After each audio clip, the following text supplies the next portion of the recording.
യുഎസിനെതിരെ കടുത്ത ഭാഷയിൽ പരിഹാസവുമായി Iran parliament speaker Mohammad ബാഹർ ഖലീഫാഫ് രംഗത്ത്. ആരെങ്കിലും തങ്ങളുടെ പൈലറ്റുമാരെ കണ്ടോ എന്നും ഒന്ന് നോക്കാമോ എന്ന് അമേരിക്കക്കാർ ഇത്തരത്തിൽ ചോദിക്കുന്ന രീതി, അതിനെ അനുകരിച്ചുകൊണ്ടാണ് ഇത്തരം ഒരു പരിഹാസം ഇവിടെ നടത്തിയിരിക്കുന്നത്.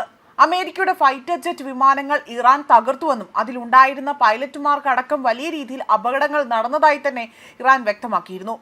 എന്നാൽ US ആകട്ടെ തങ്ങളുടെ പൈലറ്റുമാരെ അവിടെ തിരച്ചിൽ നടത്തുന്നതിന്റെ ഭാഗമായി തന്നെ വലിയ രീതിയിൽ ഒരു സന്നാഹം നടത്തുന്നതായി പുറത്തു വന്ന വാർത്തകൾ സൂചിപ്പിക്കുന്നുണ്ട്. ഇതിന് പിന്നാലെയാണ് ഇത്തരം ഒരു രീതിയിൽ പരിഹാസം നടത്തി ഇറാൻ രംഗത്ത് വരുന്നതും. ഇറാനിലെ ഭരണമാറ്റം എന്ന ലക്ഷ്യത്തിൽ നിന്ന് ആരെങ്കിലും ഞങ്ങളുടെ പൈലറ്റുമാരെ കണ്ടോ എന്ന രീതിയിൽ ഇവിടെ US ചോദിക്കുന്നതായി തന്നെ വ്യക്തമാക്കുന്ന രീതിയിലാണ് സംസാരം. ഭാവിയിൽ ഒന്ന് നോക്കാമോ എന്ന് പോലും ആ നിലയ്ക്ക് വലിയ രീതിയിൽ അമേരിക്കയെ തഴം താഴ്ത്തുന്ന രീതിയിലാണ് പരിഹാസം നടത്തിയിരിക്കുന്നത്. എന്തൊരു അവിശ്വസനീയമായ പുരോഗതിയാണത്.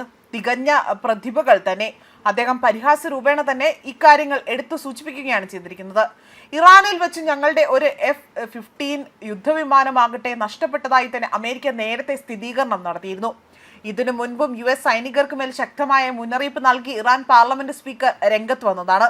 ഇതിനെല്ലാം മുൻനിർത്തിക്കൊണ്ടാണ് ഇപ്പോൾ ഇത്തരമൊരു സംഭവം ഉണ്ടാവുകയും, അതായത് അമേരിക്കയുടെ ഫൈറ്റർ ജെറ്റ് F-15 ആകട്ടെ അത് നിലംപരിശാക്കാൻ ഇറാന് സാധിക്കുകയും, എന്നാൽ അതിലുണ്ടായിരുന്ന പൈലറ്റിന്റെ വിവരങ്ങൾ ഒന്നും തന്നെ ലഭ്യമാകാത്ത പക്ഷമാണ് ഇപ്പോൾ അമേരിക്ക ഇത്തരത്തിലൊരു തിരച്ചിൽ നടത്തി രംഗത്ത് വന്നത്. അതിനുശേഷം ഇതിനു മുൻപും അദ്ദേഹം ഒരു മുന്നറിയിപ്പ് നൽകിയതാണ്. അതായത് US-ന്റെ ഒരു സൈനികർ പോലും തങ്ങളെ ആക്രമിക്കാൻ മുതിർന്നാൽ, അത്തരമൊരു രീതിയിൽ മുതിർന്നാൽ പേർഷ്യൻ ഉൾക്കടലിലെ സ്രാവുകൾക്ക് ഈ സൈനികർ ഭക്ഷണമാകുമെന്ന മുന്നറിയിപ്പായിരുന്നു അദ്ദേഹം അന്ന് നൽകിയത്. എന്നാൽ അതിനെ പ്രാവർത്തികമാകുന്ന തരത്തിലാണ് ഇപ്പോൾ ഈ പുറത്തു വന്ന വാർത്തകൾ സൂചിപ്പിക്കുന്നതും. അതിന് പിന്നാലെയാണ് ഇപ്പോൾ ഇത്തരത്തിൽ പരിഹാസ രൂപേണ തന്നെ ഇത്തരം കാര്യങ്ങൾ സൂചിപ്പിക്കുന്നത്. അമേരിക്കയ്ക്ക് വലിയൊരു മുന്നറിയിപ്പായിരുന്നു നൽകിയത്. അന്ന് നൽകിയ മുന്നറിയിപ്പ് ഇങ്ങനെയാണ്. അതായത് 3500 സൈനികരുമായി തന്നെ US-ന്റെ പടക്കപ്പൽ USS ട്രിപ്പോളിയിൽ എത്തി തന്നെ ആ വാർത്തയ്ക്ക് പിന്നാലെയാണ് ഇപ്പോൾ വലിയ രീതിയിലുള്ള പ്രതികരണം നടത്തിയത്. അന്ന് നടത്തിയ പ്രഖ്യാപനങ്ങൾക്ക് പിന്നാലെ തന്നെ US-ന്റെ യുദ്ധവിമാനങ്ങൾ ലക്ഷ്യമാക്കി ആക്രമണം നടത്താൻ ഇറാൻ വലിയ രീതിയിലുള്ള സന്നാഹങ്ങൾ തയ്യാറാക്കിയിരുന്നു. ഇറാന്റെ നാശം കണ്ടേ തങ്ങൾ അടങ്ങുമെന്ന നിലയിലായിരുന്നു US നിലയുറപ്പിച്ചിരുന്നത്. എന്നാൽ ഇത്തരത്തിൽ തുനിഞ്ഞിറങ്ങിയ US-ന് ഇപ്പോൾ സ്വന്തം സൈനികരെ പോലും അവിടെ തപ്പി നടക്കേണ്ട ഗതികേട് ഉണ്ടായിരിക്കുന്നു എന്നതാണ് പരിഹാസ രൂപേണ തന്നെ ഇവിടെ ഉന്നയിച്ചിരിക്കുന്നത്.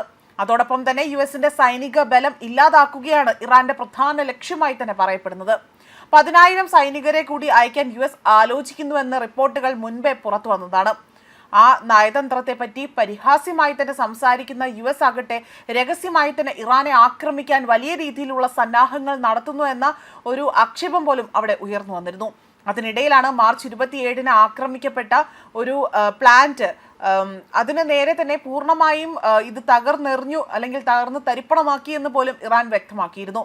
പ്ലാന്റിന് ഗുരുതരമായ നാശനഷ്ടങ്ങൾ സംഭവിച്ചിട്ടുണ്ട് എന്നും അതിപ്പോൾ പ്രവർത്തനരഹിതമാണ് എന്നും ഇതിന് പിന്നിൽ US സൈനികരാണ് എന്ന കണ്ടെത്തൽ തങ്ങൾ നടത്തിയതായി തന്നെ ഇറാൻ അറിയിക്കുകയും ചെയ്തിരുന്നു. പശ്ചിമേഷ്യൻ സംഘർഷം തുടർന്നുകൊണ്ട് തന്നെ ഹോർമൂസ് കടലിടുക്കിൽ കുടുങ്ങിയ 2 ഇന്ത്യൻ LPG ടാങ്കുകൾ ഇനി ഉടൻ ഇന്ത്യയിലേക്ക് എത്തുമെന്ന വാർത്തയാണ് ഇതിനോടൊപ്പം തന്നെ പുറത്തു വന്നിരിക്കുന്നത്. കപ്പലുകൾ കഴിഞ്ഞ ദിവസം നാവികസേനയുടെ സംരക്ഷണത്തിൽ കടലിടുക്ക് കടക്കുകയും ചെയ്തു. അതേപോലെ തന്നെ വരും ദിവസങ്ങളിൽ ഇത് മുംബൈ തീരത്തേക്ക് എത്തുമെന്നും WELA മറ്റന്നാൾ മംഗളൂരു തീരത്തേക്കും എത്തും. അതുപോലെ പേർഷ്യൻ ഗൾഫ് മേഖലയിലുള്ള ബാക്കി 18 കപ്പലുകൾക്കും ഉടൻ തന്നെ ഹോർമൂസ് കടക്കാൻ അനുവാദം ലഭിക്കുമെന്ന തരത്തിൽ വാർത്തകൾ മുൻപും പുറത്തു വന്നിട്ടുണ്ട്. ഇതിനെല്ലാം ഇടയിലാണ് ഇപ്പോൾ വലിയ രീതിയിൽ ഇറാൻ ആകട്ടെ ശക്തമായ ആക്രമണം നടത്തി രംഗത്ത് വന്നിരിക്കുന്നത്. മാത്രമല്ല പ്രധാനമായും ലക്ഷ്യം വെക്കുന്നത് അമേരിക്കൻ സൈനികരെ തന്നെയാണ്. അവരെ ഇഞ്ചിഞ്ചായി തന്നെ ഇല്ലാതാക്കിക്കൊണ്ട് വലിയ രീതിയിൽ തങ്ങളുടെ ഭരണം ഉറപ്പിക്കുക, അല്ലെങ്കിൽ വളരെ തങ്ങൾക്കുള്ള ശക്തി അവിടെ അറിയിക്കുക എന്ന ലക്ഷ്യത്തോടു കൂടിയിട്ടാണ് ഇപ്പോൾ ഇറാൻ ഇവിടെ വലിയ രീതിയിൽ ഉള്ള സന്നാഹങ്ങൾ തയ്യാറെടുക്കുന്നത് എന്നത് റിപ്പോർട്ടുകളാണ് പുറത്തു വന്നിരിക്കുന്നത്. ന്യൂസ് ഡെസ്ക് കർമ്മ ന്യൂസ്.